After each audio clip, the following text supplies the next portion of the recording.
حضرت شیخ عبد القادر جیلانی رحمۃ اللہ علیہ فرمایا کرتے تھے کہ 15 شعبان کی رات فرشتوں کے لیے عید کی رات ہوتی ہے، جیسے ہمارے لیے عید الفطر اور عید الاضحیٰ ہے نا، 15 شعبان کی رات فرشتوں کے لیے عید کی رات ہے۔ اور امام ربانی مجدد ثانی رحمۃ اللہ نے تو بہت تفصیل لکھی ہے، انہوں نے بات سمجھائی کہ دیکھو رات ہوتی ہے، ہر طرف اندھیرا ہوتا ہے، پھر صبح صادق طلوع ہوتی ہے، اور صبح صادق کے بعد روشنی بڑھتی جاتی ہے بڑھتی جاتی ہے بڑھتی جاتی ہے، حتیٰ کہ جب سورج نکلتا ہے تو اس وقت روشنی ختم ہو جاتی ہے اور دھوپ آ جاتی ہے۔ مگر سورج نکلنے سے 10-15 منٹ پہلے اتنی روشنی ہو چکی ہوتی ہے کہ کئی دفعہ یوں لگتا ہے جی شاید سورج نکل ہی آیا، حالانکہ ابھی نکلا نہیں ہوتا۔ وہ فرماتے ہیں کہ بالکل اسی طرح 15 شعبان کی رات کو اس نور کا سورج طلوع ہو جاتا ہے، نہ اس نور کی صبح صادق طلوع ہو جاتی ہے، پھر ہر دن یہ نور بڑھتا رہتا ہے بڑھتا رہتا ہے بڑھتا رہتا ہے، حتیٰ کہ رمضان سے 1-2 دن پہلے ایسی حالت ہوتی ہے کہ جیسے رمضان کی برکتیں ہوتی ہیں۔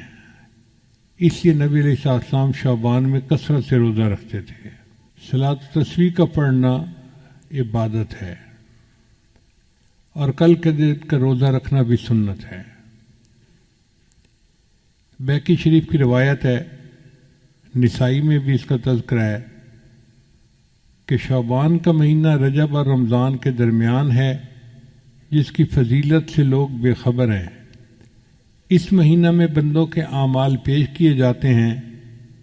میرا دل چاہتا ہے کہ میرا عمل ایسی حالت میں پیش کیے جائیں کہ میرا روزہ ہو، یعنی نبی علیہ السلام نے فرمایا کہ میرے عمل اللہ کے سامنے اس حال میں پیش ہوں کہ میں روزہ دار، یعنی 15 شعبان کا روزہ سنت ہے، حدیث سے ثابت ہے۔ اس لیے نبی جب رجب کا چاند دیکھ لیتے تو یہ تھے اللہم بارک لنا فی رجب و شعبان و بلغنا رمضان۔ حضرت علی عنہ روایت کرتے ہیں کہ 15 شعبان کو رات کا قیام کرو، دن کو روزہ رکھو، چونکہ اس رات میں غروب آفتاب کے بعد ہی اللہ تعالیٰ آسمان دنیا پر جلوہ افروز ہو جاتے ہیں، اور اعلان کرنے والا اعلان کرتا ہے کوئی مغفرت چاہنے والا کہ اس کی مغفرت کی جائے، ہے کوئی رزق کو طلب کرنے والا کہ اس کو رزق دوں، ہے کوئی مصیبت زدہ کہ میں اس کی مصیبت کو دور کر دوں، ہے کوئی حاجت طلب کرنے والا کہ میں اس کی حاجت روائی کروں۔ اب آپ اندازہ لگائیے کہ آج کی رات میں اللہ رب العزت اعلان فرماتے ہیں، ہے کوئی مصیبت زدہ جس کی مصیبت میں دور کروں، ہے کوئی حاجت والا جس کی حاجت کو میں پورا کر دوں۔ جب اللہ تعالیٰ خود پوچھ رہے ہیں تو پھر اس رات میں ہمیں اللہ کے سامنے آہوزاری کرنی چاہیے کہ اللہ ہماری مصیبتوں کو دور کر دیجئے، پریشانیوں کو دور کر دیجئے۔ ابن ماجہ کی روایت ہے کہ نبی علیہ السلام کے بارے میں سیدہ صدیقہ لنا فرماتی ہیں، میں نے ایک رات نبی علیہ السلام کو بستر پر نہ پایا۔ بندہ سویا ہوا ہوتا ہے نا تو آنکھ کھلتی ہے، تو میں نے دیکھا کہ نبی علیہ السلام بستر پہ نہیں تھے، تو میں باہر نکلی، بھائی خیریت تو ہے پتہ کروں۔ وہ فرماتی ہیں میں نے دیکھا کہ نبی علیہ السلام جنت بقیع کے اندر تھے۔ میں نے پوچھا اے اللہ کے نبی وسلم آپ یہاں رات کے وقت کیسے آئے؟ تو نبی علیہ السلام نے فرمایا کہ آج 15 شعبان کی رات ہے،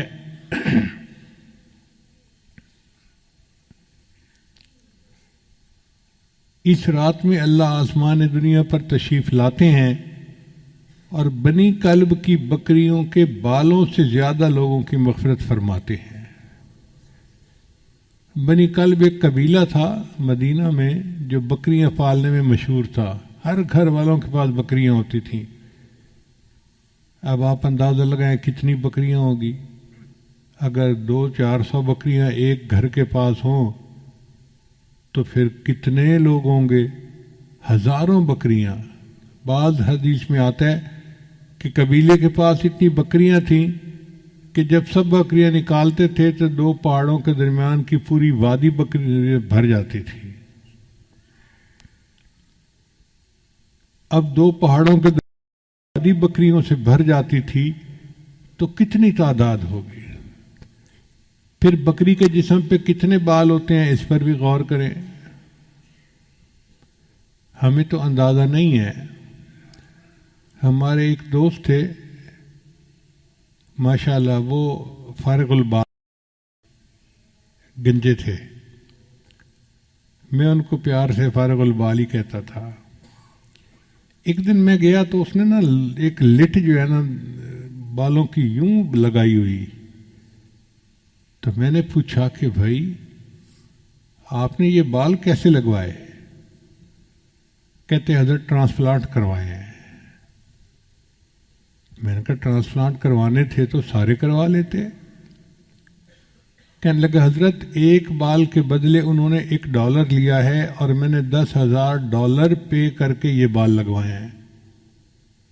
اور 10,000 بالوں کی جو لٹ تھی وہ چھوٹی سی تھی ایسے. تو میں سوچ میں پڑ گیا کہ اگر یہ بال 10,000 ہیں تو پورے سر پہ تو پھر لاکھوں بال ہوں گے. اب اگر انسان کے سر پر لاکھوں بال ہوتے ہیں تو بکری کے جسم پہ کتنے بال ہوں گے بھائی؟ اندازہ لگائیں. اگر ایک بکری کے جسم پر لاکھوں بال ہوتے ہیں تو بنی کلب کی پوری بکریوں کے جسم پہ کتنے بال ہوں گے؟ اتنے بندے اللہ آج کی رات میں جہنم سے بری فرما دیتے ہیں.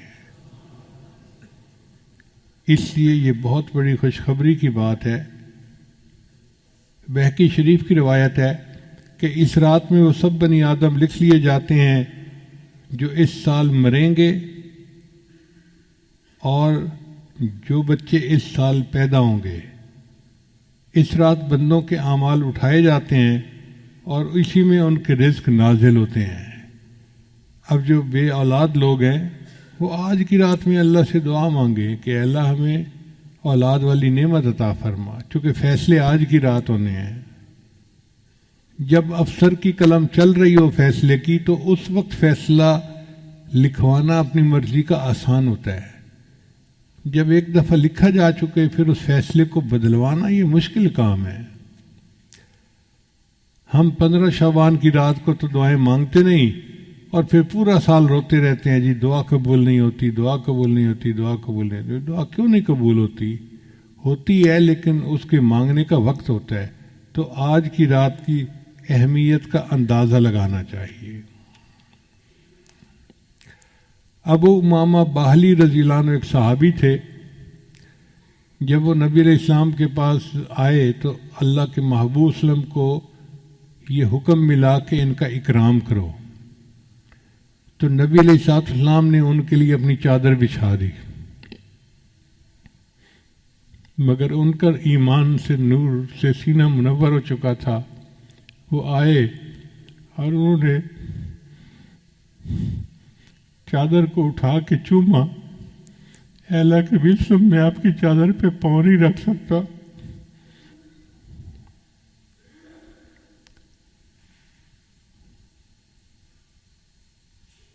وہ روایت کرتے ہیں کہ نبی علیہ السلام نے ارشاد فرمایا من صام یوم من شعبان، جس نے شعبان کے دن کا روزہ رکھا یعنی 15 شعبان مراد ہے، فتحت لہ ابواب الجنان، اللہ اس کے لیے جنت کے دروازے کھول دیتے ہیں. وغلقت علیہ ابواب النیران، اور اس پر جہنم کے دروازوں کو بند کر دیتے ہیں.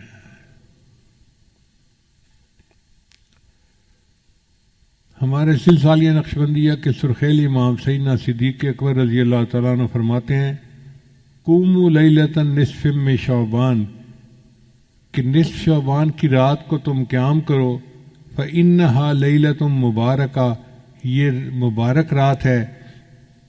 فإن اللہ تعالی یقول، اللہ تعالیٰ اس میں یوں فرماتا ہے فیہا حل من مستغفر فاغفر اللہ، ہے کوئی مغفرت کا چاہنے والا کہ میں اس کی مغفرت کروں. سبحان اللہ. زندگی میں اللہ نے پھر ہمیں ایک موقع دے دیا. آج کی رات اللہ پوچھتے ہیں ہے کوئی مغفرت چاہنے والا کہ میں اس کی مغفرت کر دوں. تو بھائی ہم اللہ کے سامنے فریاد کریں، پکاریں، دعائیں مانگیں کہ اے اللہ ہم مغفرت چاہتے ہیں، ہم بڑے خطا کار ہیں، گناہ گار ہیں. آج کی رات برکت والی رات ہے. علماء نے لکھا ہے کہ حضرت موسیٰ علیہ السلام کو طور پہ نبوت ملی تھی، وہ 15 شعبان کی رات کو ملی تھی. خدا کی دین کا موسیٰ سے پوچھئے احوال کہ آگ لینے کو جائیں پیمبری مل جائے. آپ یوں سمجھیں کہ آج کی رات ہے،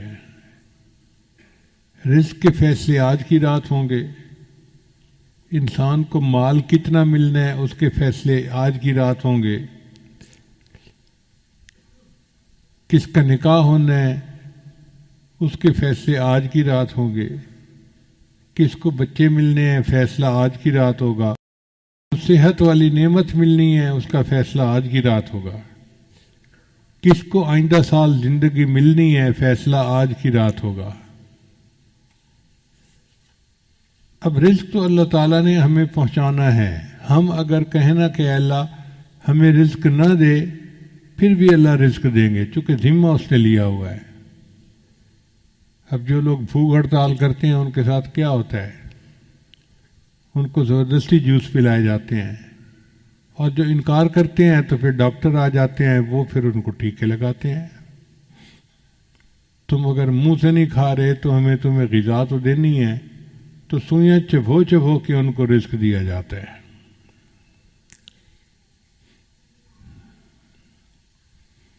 ہماری مرادیں پوری ہو سکتی ہیں. بہت آسان طریقہ ہے کہ ہم اللہ کی مان کر چلیں. ایک اصول یاد رکھیں کہ ایک ہے ایمانی زندگی اور ایک ہے نفسانی زندگی.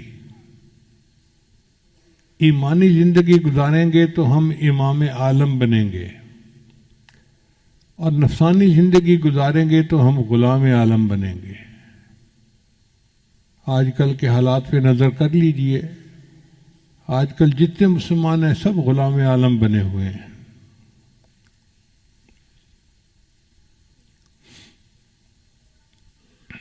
ماضی بعید میں دیکھنا ہے تو حضرت موسیٰ علیہ السلام کی قوم کا واقعہ دیکھ لیجئے. پسی ہوئی قوم تھی. فرعون اتنا جبار اور قہار تھا کہ اس نے ان کو کچل کے رکھ دیا تھا. چنانچہ انہوں نے موسیٰ علیہ السلام سے کہا اوذینا من قبل ان تأتینا ومن بعد ما جئتنا. آپ کے آنے سے پہلے بھی ہمیں اذیت ملی اور آپ کے آنے کے بعد بھی اذیت ملی. وقال موسیٰ لقومہ، تو موسیٰ علیہ السلام نے اپنی قوم کو جواب دیا استعینوا باللہ واصبروا، اللہ سے مدد مانگو اور صبر کرو. ان الارض للہ، زمین اللہ کی ہے. یورثھا من یشاء من عبادی، اپنے بندوں میں سے جس کو چاہتا ہے زمین کا وارث بنا دیتا ہے. تصور نہیں کوئی کر سکتا تھا کہ بنی اسرائیل والے اس زمین کے وارث بن جائیں گے. اللہ نے ان کو بنا دیا. اللہ فرماتے ہیں وَنُرِيدُ، اور ہم نے ارادہ کیا أَن نَمُنَّ عَلَى الَّذِينَ اسْتُضْعِفُوا فِي الْأَرْضِ وَنَجْعَلَهُمْ أَئِمَّةً وَنَجْعَلَهُمُ الْوَارِثِينَ، کہ ہم ان کو زمین کا امام بنائیں گے اور زمین کا وارث بنائیں گے. یہ تو ہے ماضی مثال. اگر ماضی قریب میں مثال دیکھنی ہے تو صحابہ کرام کی مثال دیکھیں. اللہ کی مان کر چلے. اللہ نے کیسر و کسریٰ کے تاج ان کے قدموں میں لا کر رکھ دیے. اللہ تعالیٰ نے ان کو کیا عزتوں سے نوازا. چڑھتے سورج سے تاج مانگا، سمندروں سے خراج مانگا. لگاتا تھا تو جب نعرہ تو خیبر توڑ دیتا تھا. حکم دیتا تھا تو دریا کو رستہ چھوڑ دیتا تھا۔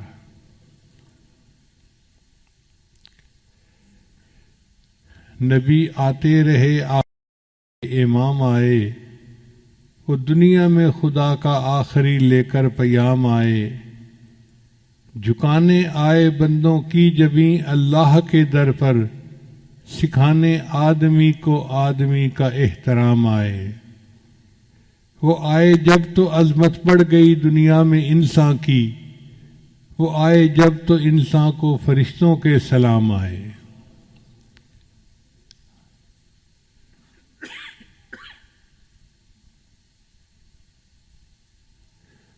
وہ ہیں بے شک بشر لیکن تشہد میں اذانوں میں، جہاں دیکھو خدا کے نام کے بعد ان کا نام آئے۔ خدا شاہد یہ ان کے فیض صحبت کا نتیجہ تھا، شہنشاہ گر پڑے قدموں میں جب ان کے غلام آئے۔ اللہ نے صحابہ کو ایسی شان عطا فرمائی تھی کہ بادشاہ ان کے قدموں میں گر پڑتے تھے۔ اب سوال پیدا ہوتا ہے کہ جب مسلمان کے لیے اللہ کی مدد اتنی ہے تو آج ہم کیوں ذلیل و خوار زندگی گزار رہے ہیں؟ اس کی وجہ یہ کہ ہماری زندگی ایمانی زندگی نہیں، نفسانی شیطانی شہوانی زندگی ہے، اور اس کی وجہ سے ہم غلام عالم ہیں۔ دستور یہ ہے کہ اگر شہزادہ بادشاہ کی نافرمانی کرے تو پھر بادشاہ جلاد سے جوتے مرواتا ہے، جو چوڑا چمار ہوتا ہے۔ تو اللہ تعالیٰ نے بھی ان کفار چوڑے چماروں کو رکھا ہوا ہے کہ جب مسلمان مجھے بھولیں گے، ہیں تو میرے بڑے پیارے، لیکن ان کو میں جوتے تمہارے ہاتھوں سے لگواؤں گا۔ اور دیکھو آج مسلمانوں کو کیسے جوتے لگ رہے ہیں۔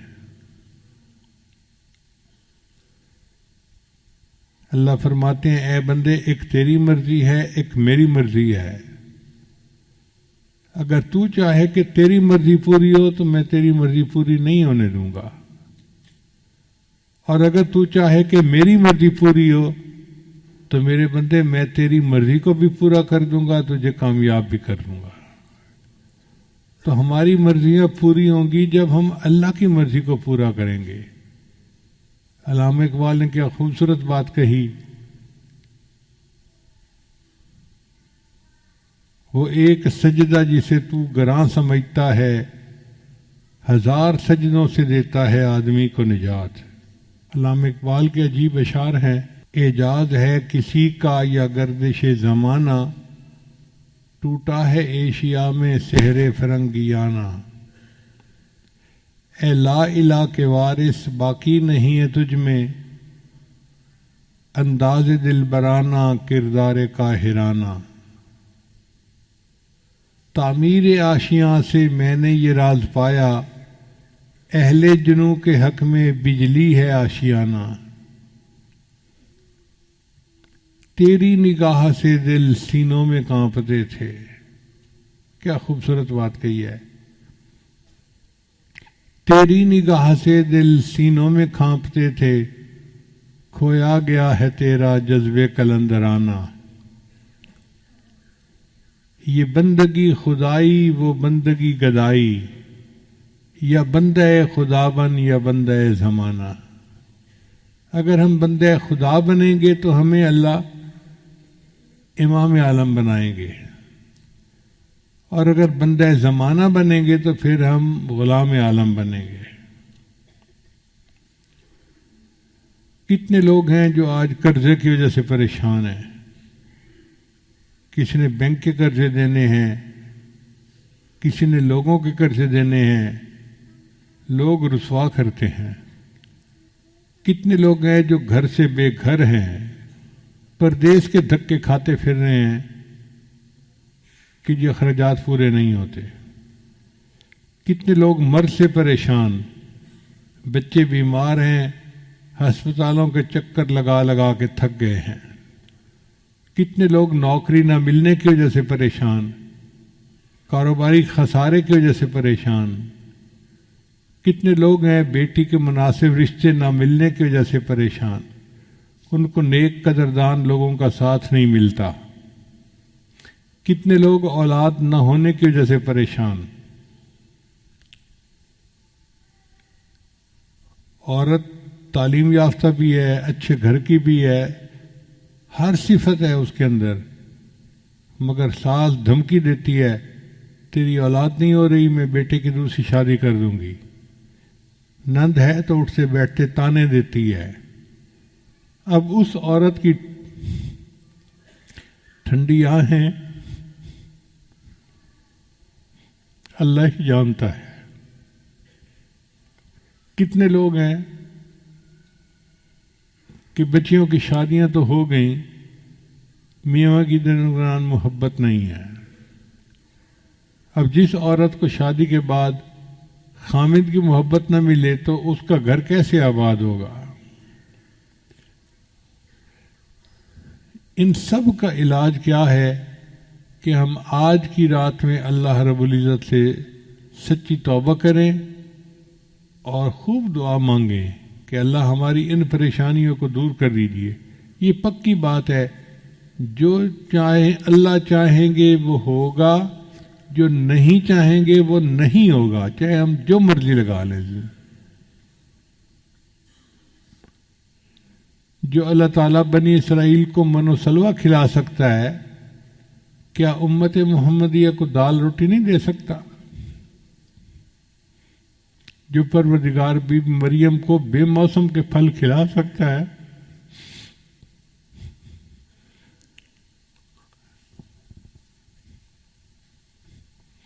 وہ اپنے محبوب کی امت کو موسم کے پھل کیوں نہیں کھلا سکتا؟ اللہ تعالیٰ کھلانے کے لیے تیار ہے، قصور ہمارا ہے۔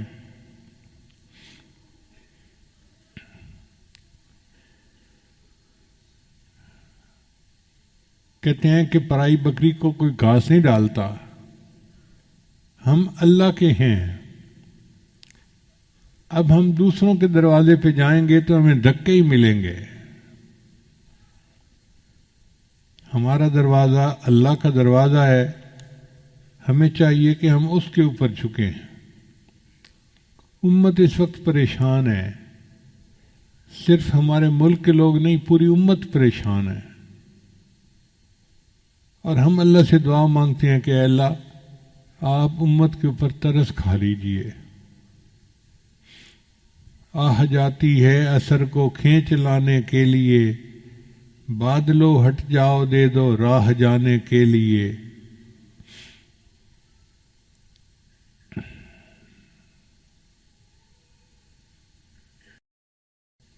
خار ہیں بدکار ہیں ڈوبے ہوئے ذلت میں ہیں، جو بھی ہیں آقا تیری محبوب کی امت سے ہیں۔ ہم جیسے بھی ہیں تو امتی نبی علیہ السلام کے نا۔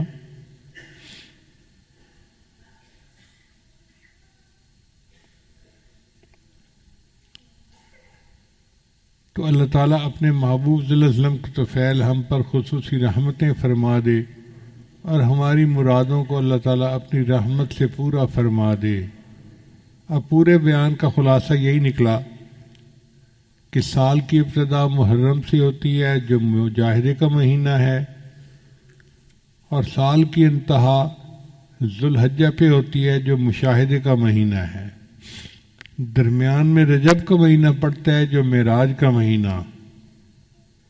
پہلی ششماہی کو اللہ تعالیٰ نے ربیع الاول سے زینت بخشی، اور نبی علیہ السلام رحمۃ للعالمین دنیا میں تشریف لائے، اور دوسری ششماہی کو اللہ نے شہر الغمسہ غفران سے زینت بخشی، اور رمضان کا مہینہ آنے والا ہے۔ آپ یوں سمجھے کہ آج کی رات طلوع صبح صادق ہو گئی، اب رمضان کی پہلی کو طلوع سورج ہوگا، اور پھر نور کا ایک مہینہ اپنی پوری رحمت کے ساتھ آئے گا۔ اللہ تعالی ہمیں اس مہینہ کے لیے تیاری کرنے کی توفیق عطا فرمائے۔ یہ تیاری کوئی ورزش کرنے کا نام نہیں ہے، بلکہ ہم اپنی زندگی سے گناہوں کو ختم کریں اور اللہ تعالیٰ کو منانے کے لیے پوری کمر کس لیں، ہمت کر لیں۔ خدا ان کی مدد کرتا ہے جو اپنی مدد آپ کرتے ہیں۔ لہذا دعا ہے کہ اللہ تعالیٰ آج کی رات میں ہم سب مسکینوں کی بخشش فرمائے اور ہماری جتنی بھی مرادیں ہیں اللہ اپنی رحمت سے پورا فرمائے۔ وآخر دعوانا ان الحمد للہ رب العالمین۔